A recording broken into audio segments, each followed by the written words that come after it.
What you will see during this conversation, well, probably hasn't been anywhere. A career officer in the Russian army. No matter what your health condition is, you still have to pay someone somewhere to get a proper normal diagnosis. Cat RDK arrived. RDK Cat? So basically, the commander of RDK sent Cat to listen, to eavesdrop. Actually, it's a drone. Well, the only thing, maybe chopping off a finger, there's actually a whole list. There are 30 diseases, some kind of hepatitis, and you can dodge it somehow. But not in my case, for sure. And where are the real battalion commanders? Fighting with Nazis? Ah. Well, no one would fight for independence. They'd just remove Zelensky, put in some new government, and there'd be some sort of parade. And I was filled with hatred. More hatred. With hatred. And the most terrible thing was that I had to live with these people. The armed forces of Ukraine struck a training ground near Volnovakha, where Russian military formation was taking place. He understands that he's on the road, that the drone is tracking him. Can you please take your positions and say that they should start meeting him? Because what happened with your mother and sister? There was unpreparedness to act. Well, I actually had a plan. What will you tell her? That I love her. Lev, there was a moment when you were uncertain whether you want to or not. Not everything should always be smooth. For us. Well, of course, there was a borderline moment for which, by the way, I'm ashamed. In short, this story, let's call it of success, not just success. What you will see during this conversation, well, probably hasn't been anywhere. A career officer in the Russian army who reached out to me in 2024. We talked. I'm making an announcement, a trailer. We talked long and tediously, interestingly talked, and then him, well, was it interesting? Of course. And then the military allowed it for the project I Want to Live. I filmed his exit, how he was brought out. And then a new life began, right? Yes. Let's go now a bit. You were born. What happened next? Over there. Well, let's start from when you were 7. Well, up until 7, it's nothing special. Well, you have to remember what happened. I went to a regular school, constantly did sports. There, more or less, when it was interesting. What did you do? I did swimming, ice skating. Swimming, ice skating? A bit of everything. I even did dancing. Dancing. Ballet dancing? Ballet dancing. For ballet, basically, I still lack flexibility. Let's go over it according to my classic scheme. Brothers, sisters? I have a biological sister. You have a biological sister? What her name is doesn't matter. We'll talk about it later. He's the communications officer. That's why there's internet even in these catacombs. Father? Mother? In terms of work? No. I mean, are they around or not? There is. I have a mother, but not a father. Well, he went out for bread at some point when I was still 1 year old. Ah, and didn't find his way back, right? No, well, we just left Kazakhstan. He just couldn't find his way back. Got it. You moved from Kazakhstan to Omsk? Yes. What happened next? How long did you study at school? It turns out. 2.5 years. And after 8th grade, I joined the Omsk Cadet Corps. After 8th grade, you became a cadet? Yes. Well, that's a full form of education. It's not just some classes, it's full cadet training. Lyceum, a complete enclosed area. Yes. What happened next, in fact? After you finished the Lyceum, where did you go? Well, to pass the time, I enrolled in the Polytechnic so they wouldn't draft me into the army. You wanted to enroll? You went to the Lyceum for that, first of all. Who sent you to the Lyceum? Did you want to, or did your parents, your mother? Well, I think it was due to my poor grades. Ah. Well, the girls are pretty. Well, at 14, girls do become prettier. And finishing the Lyceum, did you want to continue being in the military? To follow this path? I had a really strong motivation to enroll. For pilot school. Pilot? To Krasnodar, yes. Not as a helicopter pilot, unfortunately, just some kind of plane. Some kind of... What went wrong? Overall, I was healthy, I was physically strong there. I hate running, but I would run, everything was fine there, and the selection test, everything was clear. We were prepared for the selection, well, because the selection is kind of a mathematical thing. You just need to know where to tick the box. What I didn't like was this. I idealized pilots too much because when I got there, I saw guys walking around, smoking some, going outside the fence, drinking beer. Basically, it's not a great story because I thought this was the real elite. Some say the airborne forces are elite. Some say the air defense forces are elite. I thought pilots were truly elite. What went wrong? Yes, health-wise. No matter what your health condition is, you still have to pay someone somewhere to get a proper normal diagnosis. They will definitely send you, even if you have the straightest nose, they'll still send you for a nose x-ray. You must give the bribe exactly where they tell you to. If you do it anywhere else, it won't count? They'll most likely tell you to redo it, or they'll mark you as unfit. Got it. Okay, so what was the outcome?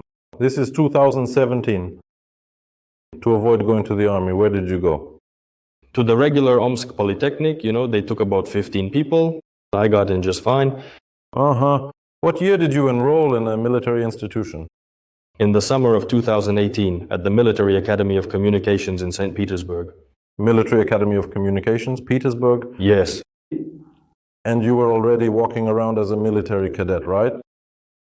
And still continued at the Polytechnic in parallel.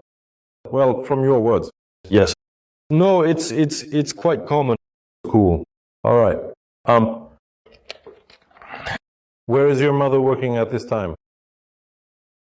His younger sister, I know that. And she's studying. Does your mother support you in going to the military or not? What does she do? Well, when I went to the cadet corps, it was my despair. And when I told her I would join the military, it was her despair. Now you chose. 18 years old, summer, I went, basically. Uh-huh. Well. 2000.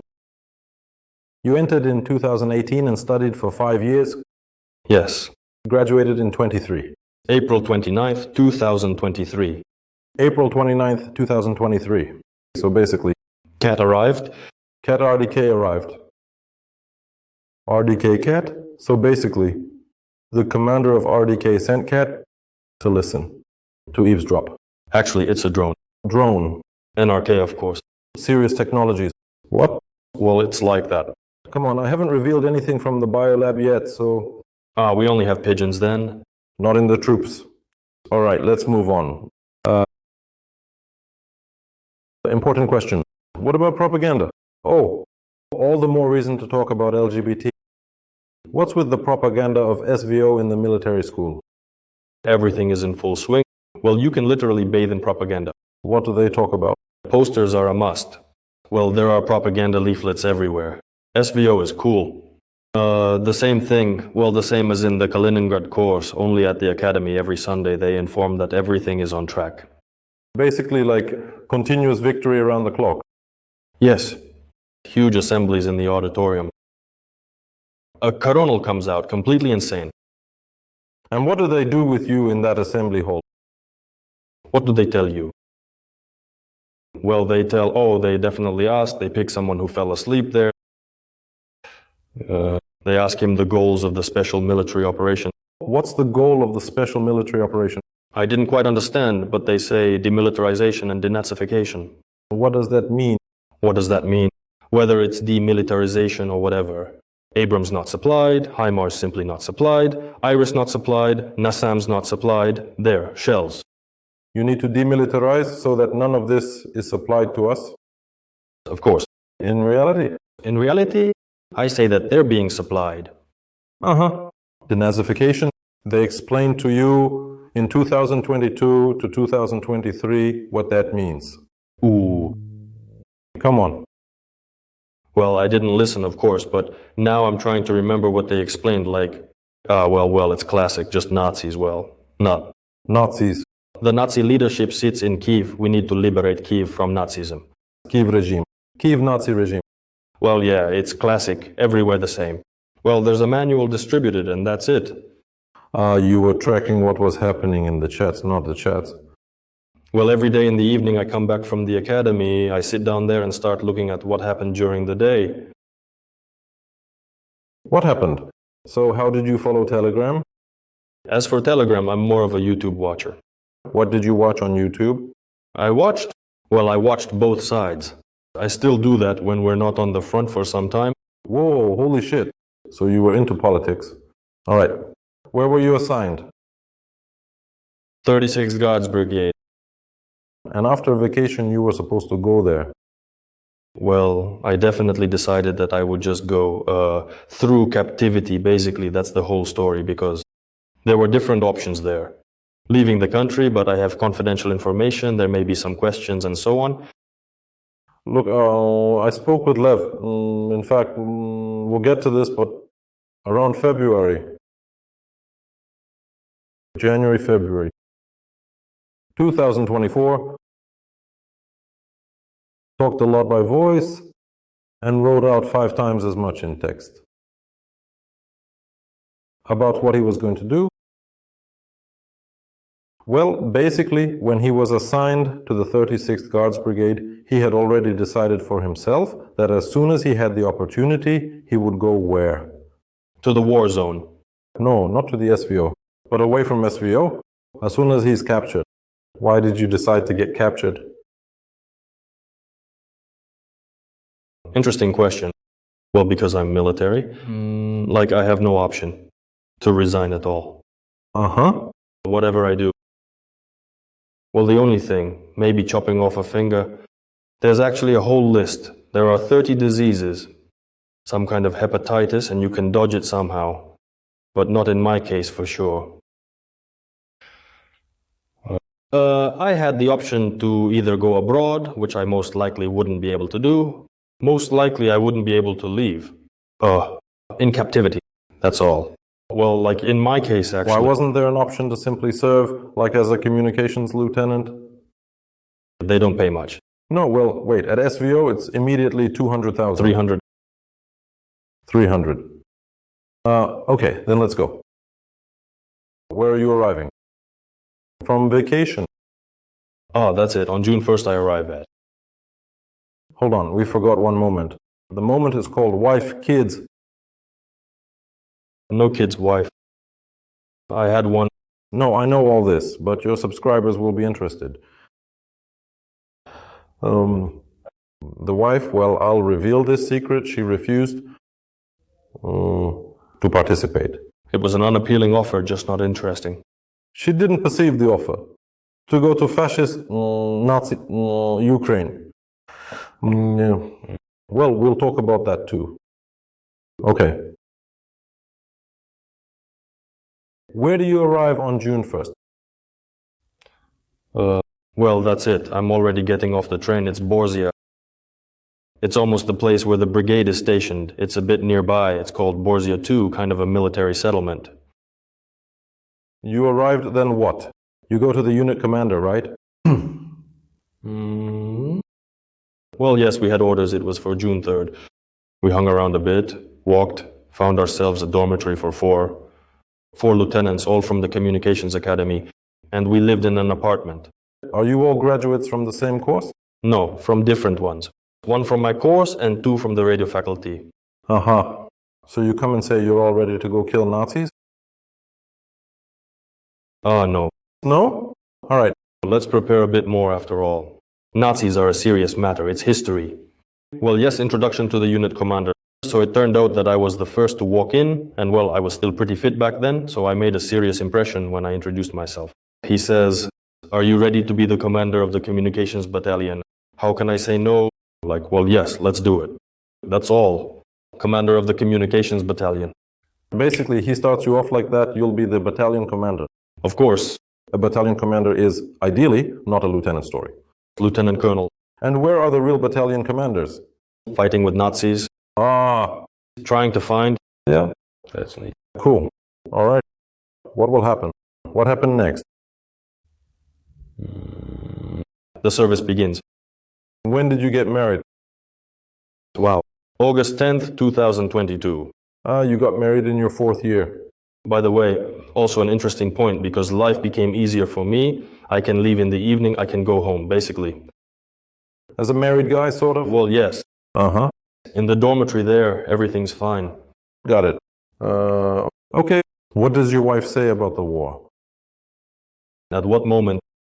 Well, while you're a cadet, she doesn't say anything. We watch videos. All kinds of yours. About the war reviews, it's all there. Wait, you watched while being a cadet? Interviews with prisoners? Yes, of course. Well, I watched a bit, maybe 200 there, 150. What did you see there? In them? Well, also depending on the moment you watch. If the first ones, then maybe they didn't understand something, but I still don't believe it. I don't really believe in it. Some, yes, some percentage didn't understand, but mostly, well, everyone has phones. If they say they were taken, well, they're military, we have 2-3 phones. Uh-huh. Everyone had phones like that. You can enable geolocation, you can see everything, where you are. In Ukraine, a Russian SIM card works. I'm certain. It's not just that I'm convinced, I've actually picked it up myself. I've used it. Megaphone, MTS, whatever. Everyone could turn on geolocation and see where they were. If they say we didn't know where we were going, they just put us on a transport, well, idiots, that's what you are. Did your wife watch the interviews with you? Well, we kind of established this ritual where I set up the laptop, we eat there and watch. What do you like most about the interview? Calls? Yes, of course. Talking to relatives is probably after about the 50th interview. I already understand. Well, you can tell when he's telling his story. You can see where the truth is, where the lie is, more or less. It's not interesting to watch. Got it. All right. But the work is important. Okay, thanks. How did you get into the war? When? Why? How was it? Well, because when I realized that Ukraine wasn't what I thought. Well, I initially thought that Ukraine would fall. What do you mean by fall? Well, no one would fight for independence. They'd just remove Zelensky, put in some new government, and there'd be some sort of parade. Because I actually had an acquaintance, an interesting one. By the way, I never talked about him. A very interesting person. The grandson of General Colonel Lapin. He always had interesting information, and he said that. The grandson of General Colonel Lapin? Yes. Uh-huh. Well, we got along fine with each other. I wouldn't mention him here, but he did a number of things that, well, are unforgivable, so. Was he also a cadet? Yes, we studied in that course. Like, I slept here, he slept a bit further over there. So tell me, what did he say? Insights from a general colonel are valuable. Well, there weren't many insights. I just more or less understand the inner workings of the general staff, how they operate, what they receive. Interesting. How do they work? What do they get? Well, I'm connected, let's say, with his grandson. So, I can get some service through his grandson. But of course, not for free. I need to pay him something. Did that really work? It works everywhere. Well, that's how it is. Well, for example, what service? Placement. I could buy an assignment to anywhere for 500,000 rubles. Yeah, cool. And he was sort of trading that service? Yes. And did people use his services? Did he assign? Yes. Didn't you use it? Something didn't work out. So you tried to use it? I didn't try to use it. I had a plan to use it. Oh, but like what for?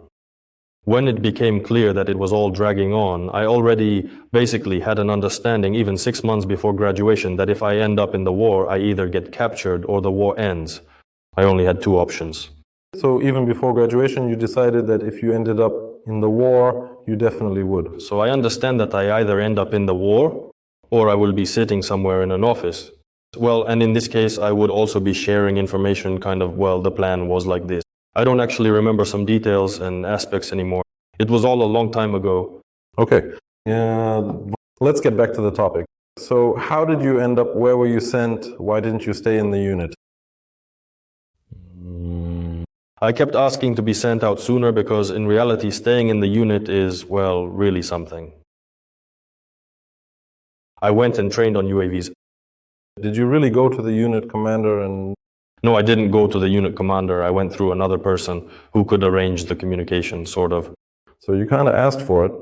Pick me, I want to go. Yes, well, I was asking like when there would be some rotation or something like that.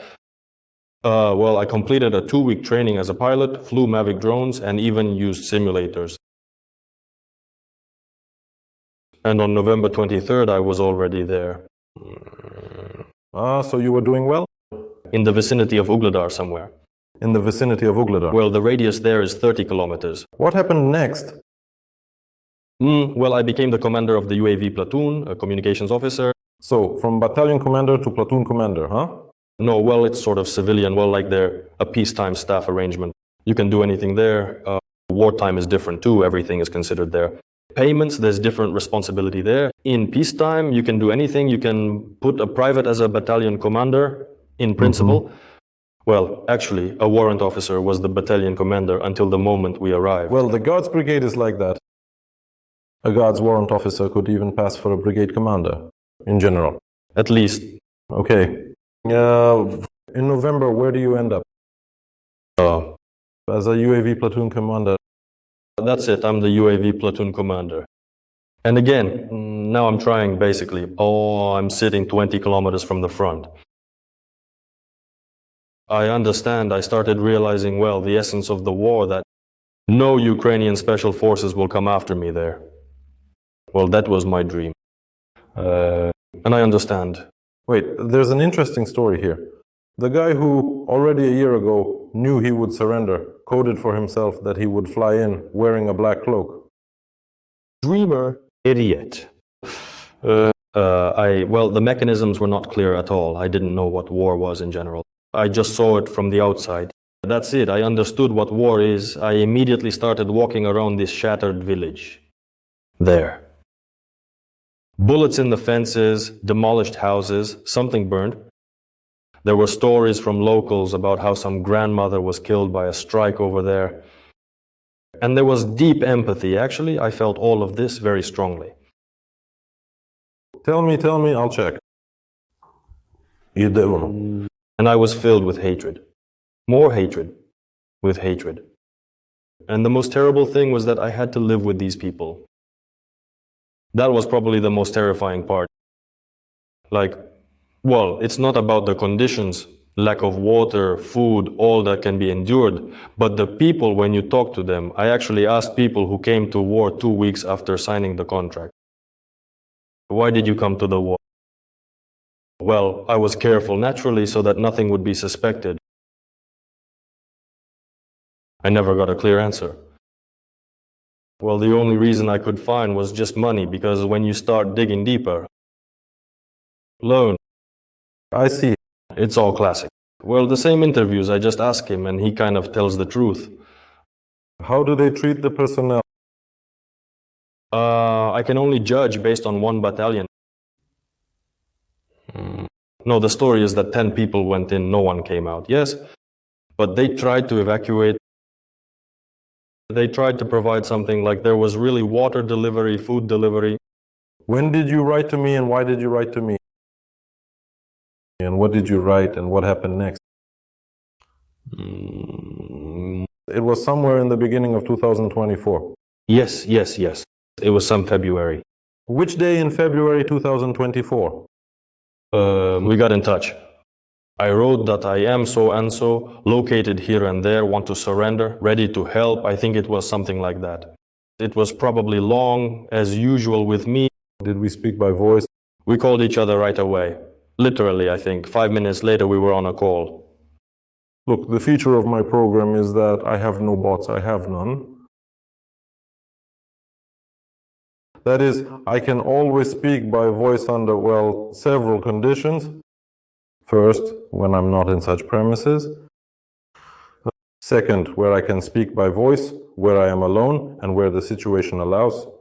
But I don't have bots, I answer myself. Record either a circle or a voice message, because people often ask. Record a circle, or well, it's kind of normal practice, like record what time it is there and so on and so forth. That is, I have no bots. Oh, I don't ask anyone to fill out any forms. You can always make sure that I am who I am, and in any case, any information you provide will be verified by me. If you approach me for money, it's also a normal story. There will be verification in any case. Verification takes from 5 minutes to possibly several months. Why? Because it all depends on what you provide.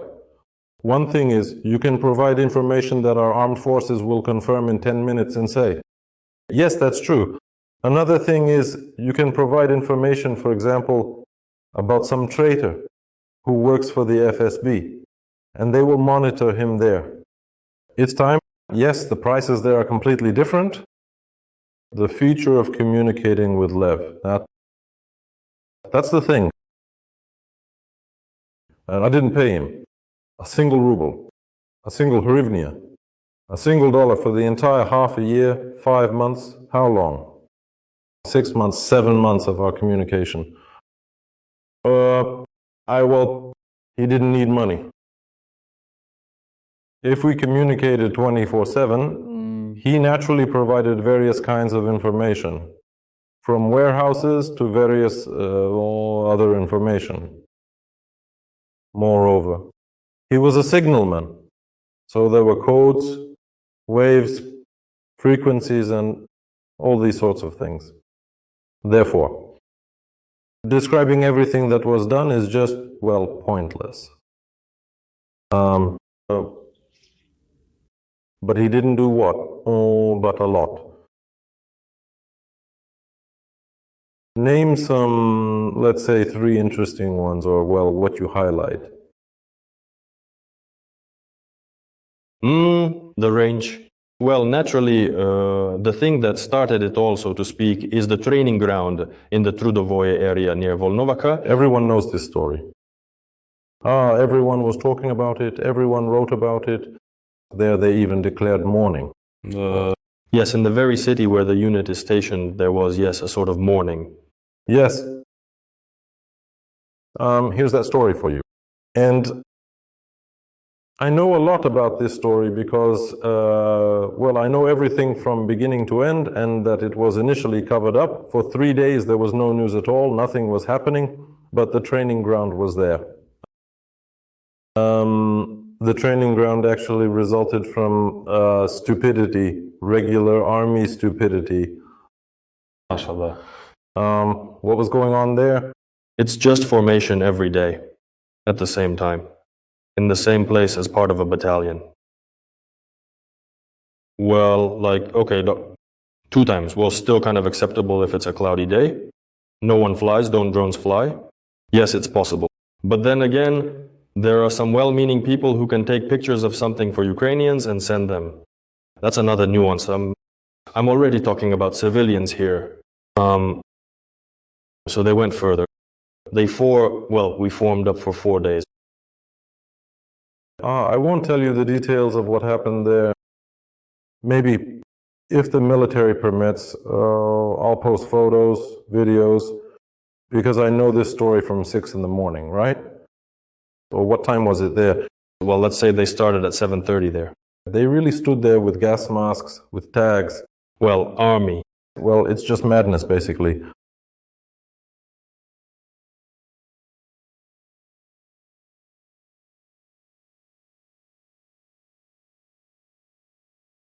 The armed forces of Ukraine struck a training ground near Volnovaka where Russian military formation was taking place. The strike is being reported by pro-military telegram channels, some Russian military, and the BBC Russian service. The following footage shows the alleged consequences of the strike. Warning, this video may shock you. Russian soldier Yegor Guzhenko, call sign 13th, wrote in a telegram channel that the formation of military personnel of the unit was organized yesterday afternoon at the training ground in the village of Trudovskoye. The soldiers were waiting for the commander of the 29th Army, Major General Oleg Moiseev. According to Guzhenko, the armed forces of Ukraine struck the training ground with cluster munitions. As a result, he writes, 65 Russian soldiers were killed. BBC Russian service journalist Ilya Barabanov confirms this information and says that the permanent location of the brigade is the city of Borzia in the Trans-Baikal territory, which is more than 7,000 kilometers from Trudovskoye. At the training ground near Trudovskoye, 3 companies of soldiers were waiting for the Russian general. According to Barabanov, the armed forces of Ukraine struck the training ground with HIMARS missiles.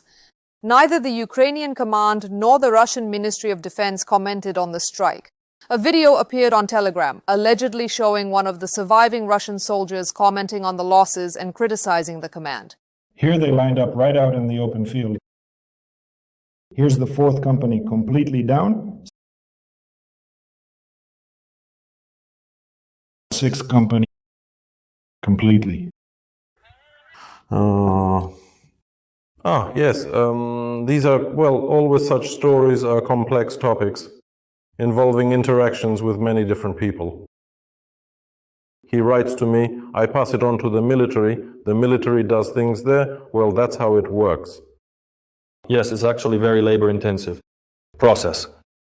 There is some kind of process. Not only that,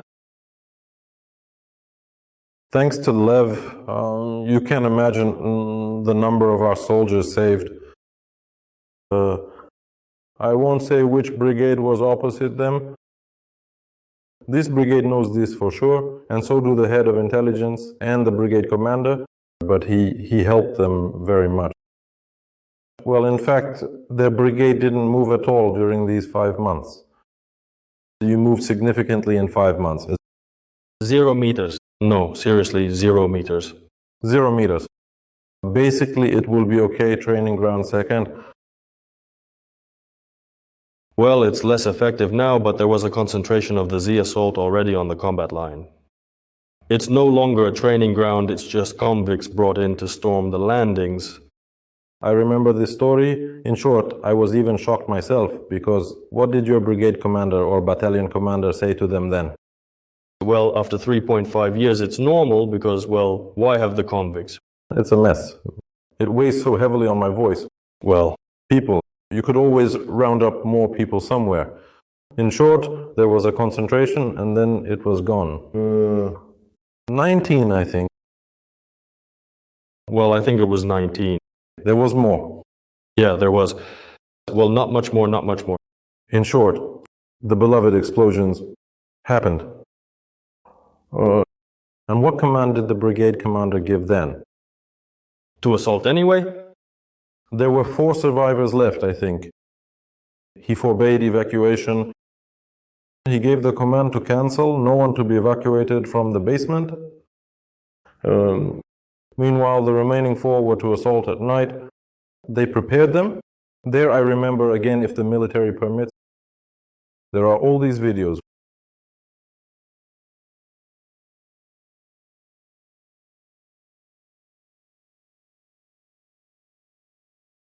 One impact.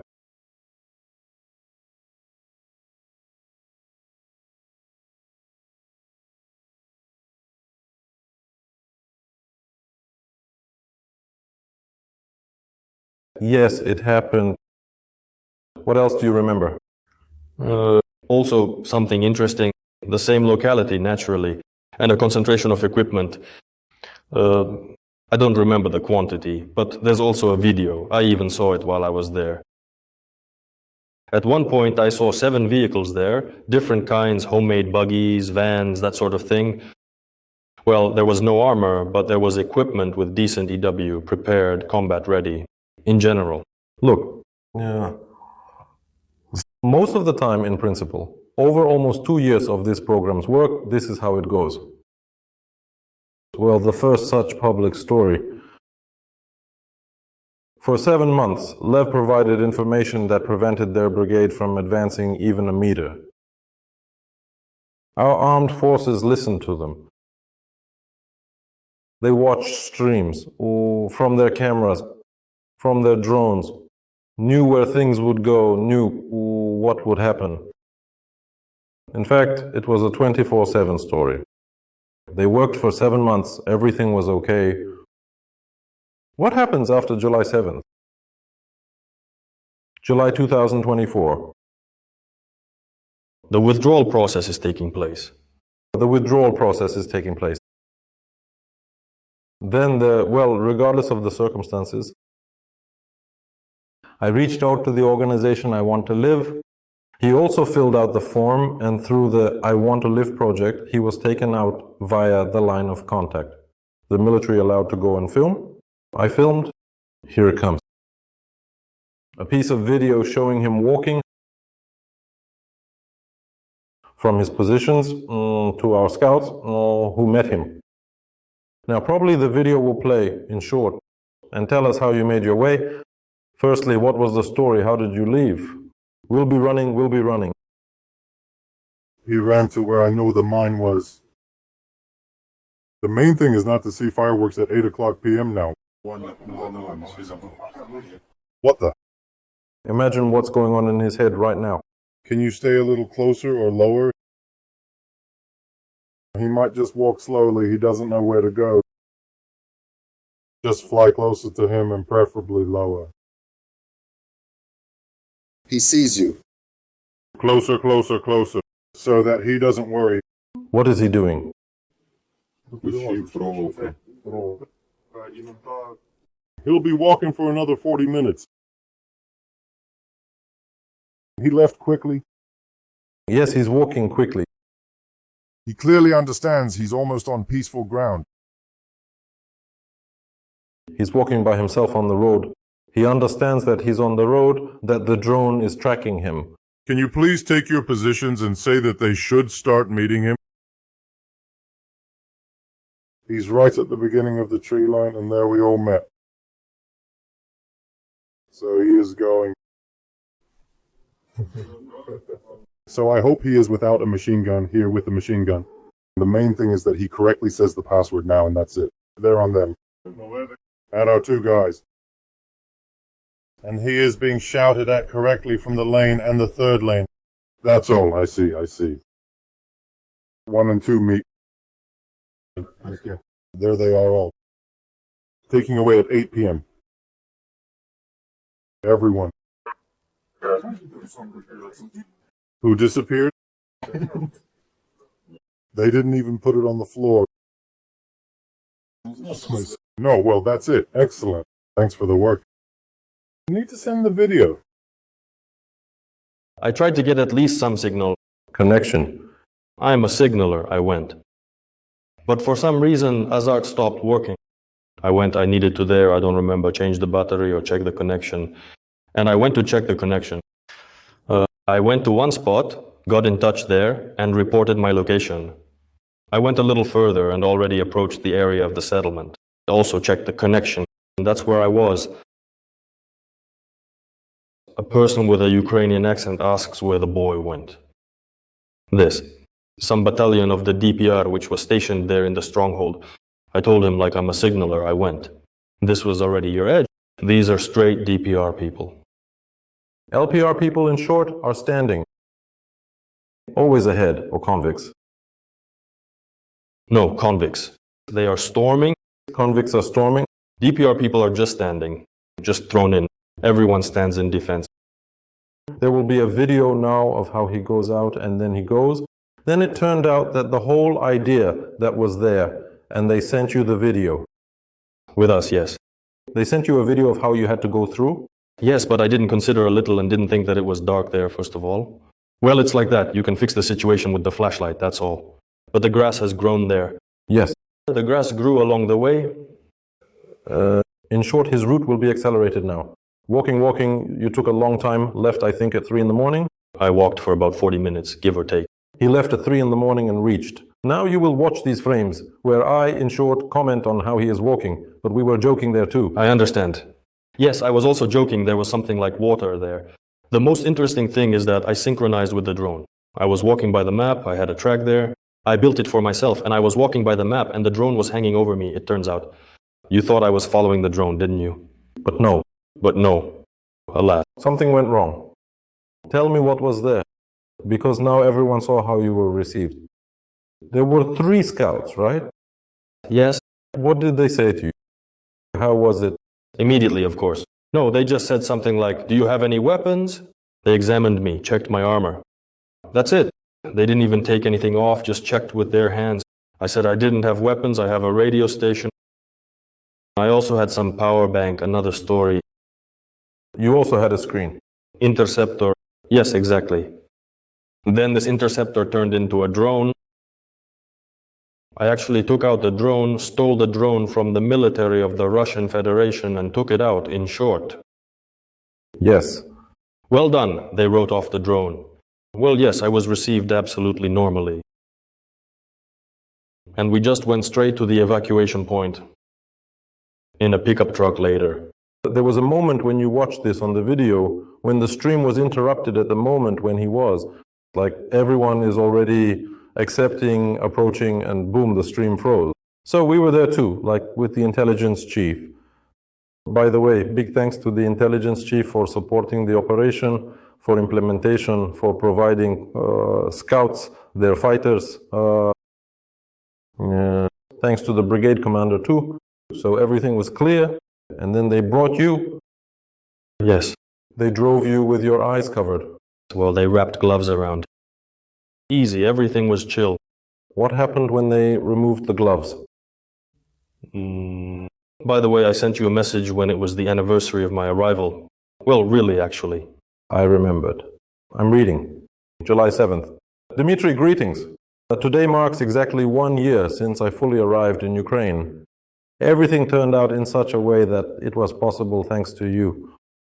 Although most of the time all communication happened not directly with you, it was you whom I saw first, when the scouts who picked me up took off my blindfold. The bandage, they took off the gloves. Yes. Now I have the opportunity to be alongside those I admired. By the way, the screenshot will be on the screen. With those I admired since the beginning of the full-scale invasion and even contributing something to the common cause. I can roughly imagine how, after communicating with bastards from captivity, you feel about Russians. But it turned out that not everyone is the same. Anyway, thank you for helping. I am recording a voice message. Mr. Lev, didn't track the dates. Categorically glad your message touched me. We should meet. Yes, and by the way, we might need to record a video about this story. I also talked to his mother. There was communication. And then we went somewhere further. This video will be up now. Hello. Can you hear me? Hi. Are you asleep?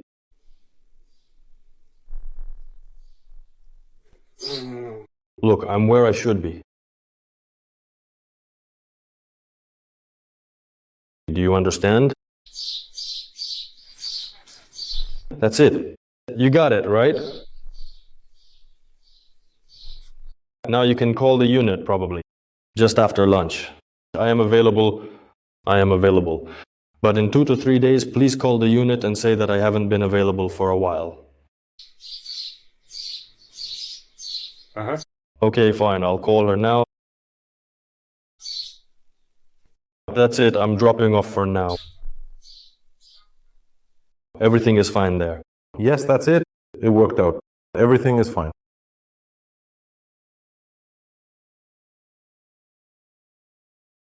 That's it. Everything is good. Yes.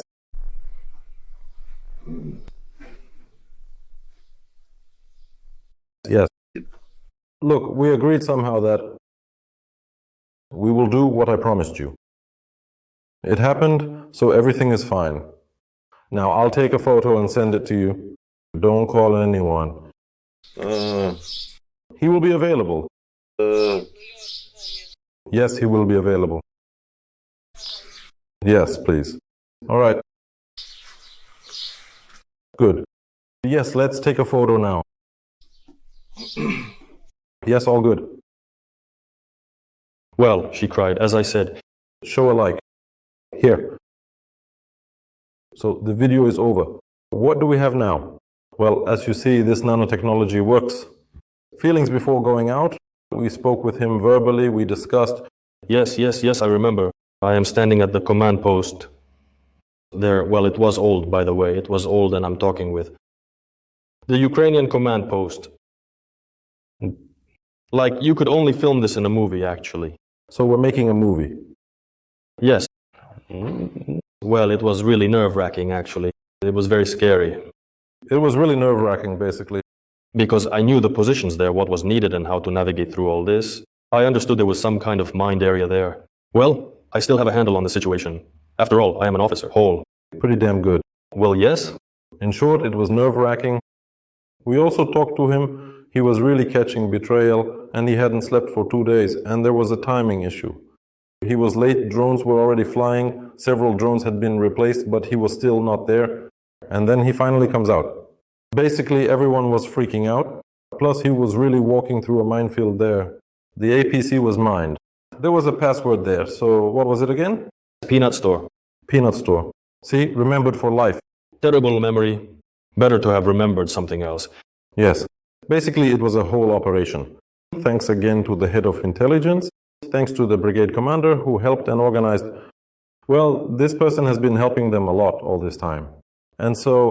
Actually, yes, to allocate 2 drones almost for the whole night. Well, there began, in short, the assaults. In short, seriously.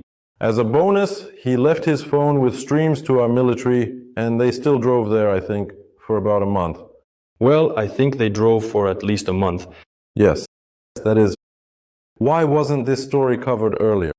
Because this was only the first part of the Males en Bale. Because on the way somewhere. How did the Russian volunteer corps appear?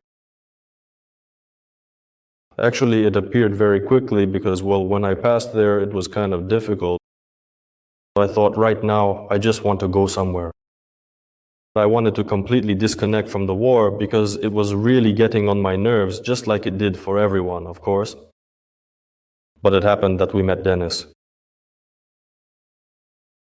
And we talked. He told me what RDK is. Once again, I already knew. Let's call Dennis now and add some intrigue to keep everyone interested. Look, don't think that he's in civilian clothes, because it's a conspiracy. It's for safety reasons. I'm located, can't say where, but there are gunshots here, things are flying and landing. Therefore, being here in civilian clothes is a forced measure. Otherwise, he's fully engaged in the war. In this place, we'll go now, find Dennis somewhere, and talk. But jumping ahead, why did it take so long to record your story? So long? Because what happened with your mother and sister?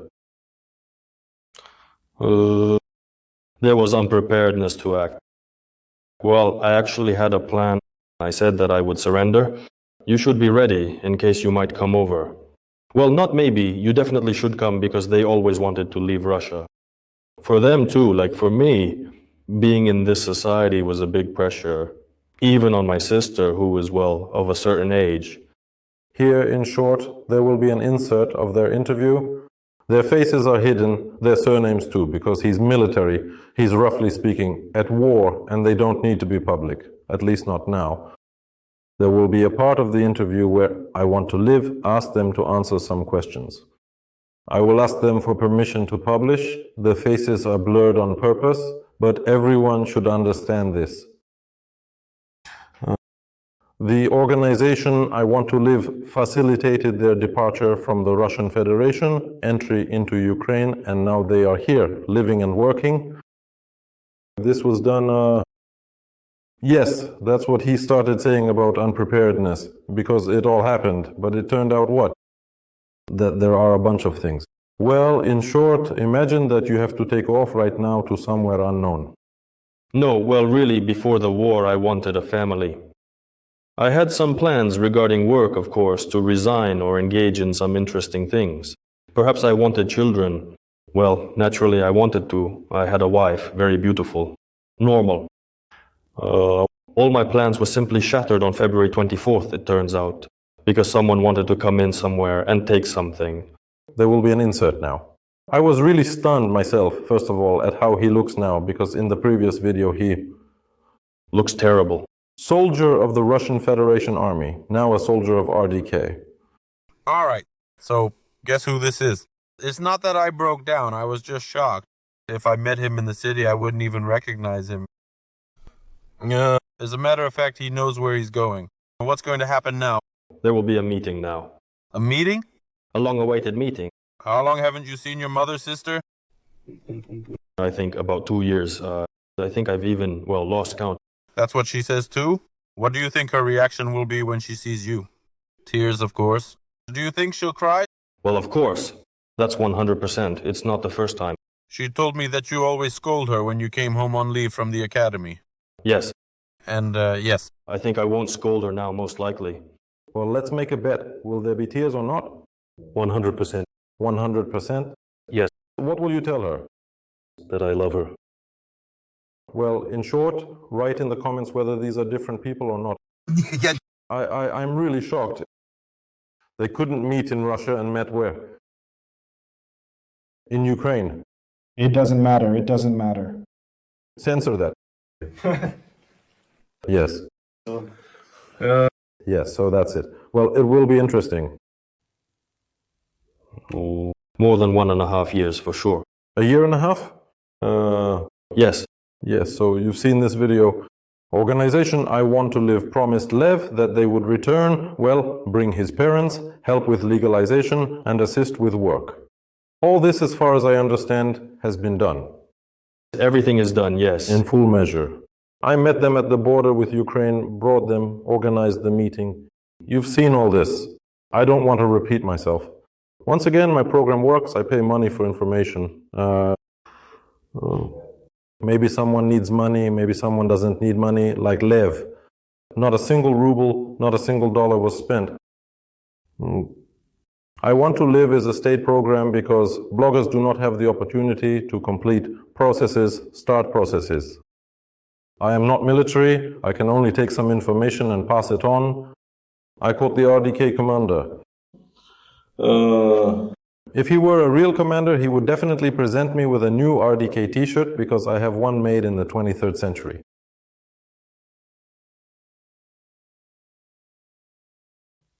It'll all happen. In 10 years? It doesn't matter. It doesn't matter?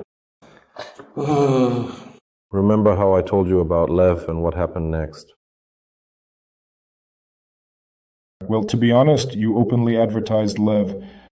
A young guy, a sporty officer, a specialist in his field, and very ideological. Of course, I was immediately interested based on the description. We need guys like that. And your description turned out to be correct. Lev is an athlete. Lev is indeed a very decisive guy who has already performed more than one heroic act in this war. And of course, the most important was directly crossing the front. When we first met, he was still in a bit of a, maybe not shocked state. Yes, it's hard to knock him off track, but apparently he didn't fully understand what was happening. Nevertheless, your advertisement turned out to be absolutely truthful.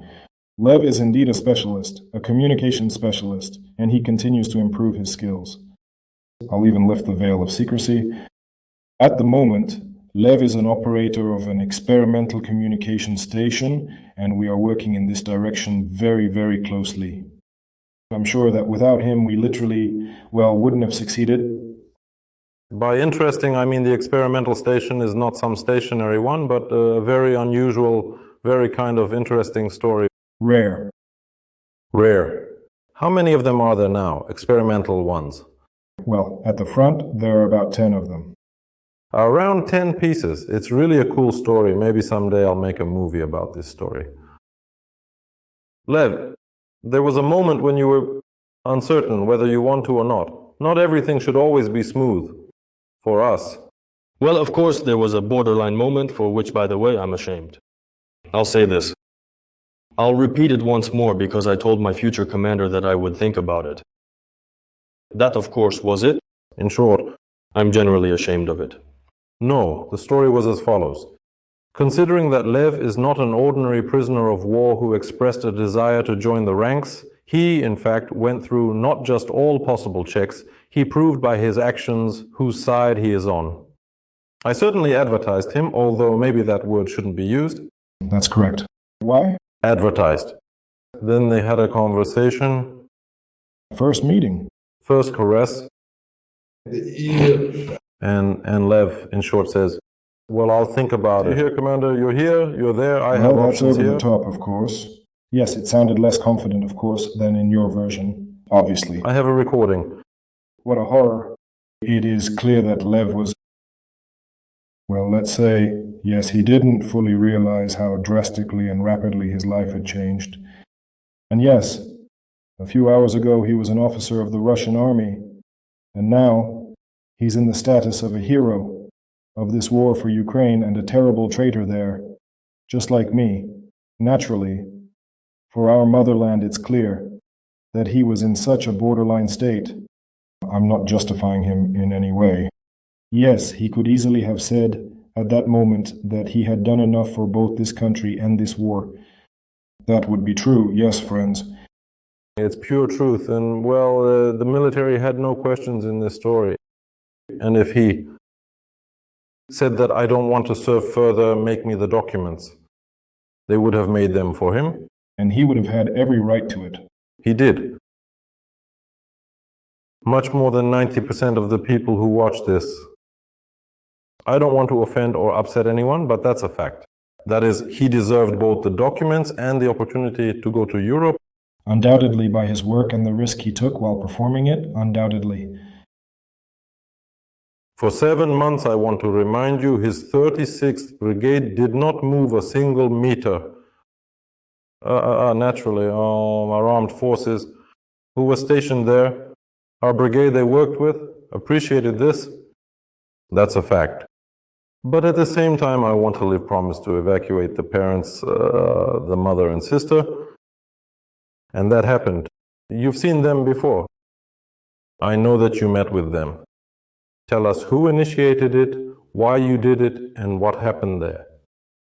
Yes, Lev's family is not the first family of a Russian volunteer corps fighter that we evacuated from the Russian Federation. Well, undoubtedly, the guys who joined the Russian volunteer corps are determined and courageous in every sense. But we all need reliable cover, a dependable home base, and it's great when familiar faces can greet you upon returning home. Therefore, of course, for Lev and also both for his motivation and for the safety of his family, we took this step. I think everyone is very happy. I met with them. They are wonderful, wonderful people. Lev's mom is still a little worried because, well, I think like any older person, she just had more ties and more attachments to home. Nevertheless, she has already found a job. We help with everything, and overall the Corps tries to be as attentive as possible, not only to the fighters, but also to their families. This is the answer to why this cool story was postponed for 1 year. Because the promises need to be fulfilled. The military promised, I want to live, declared, promised, evacuated everyone. Now everyone is safe. Safe. Engaged in something important. What are your plans globally?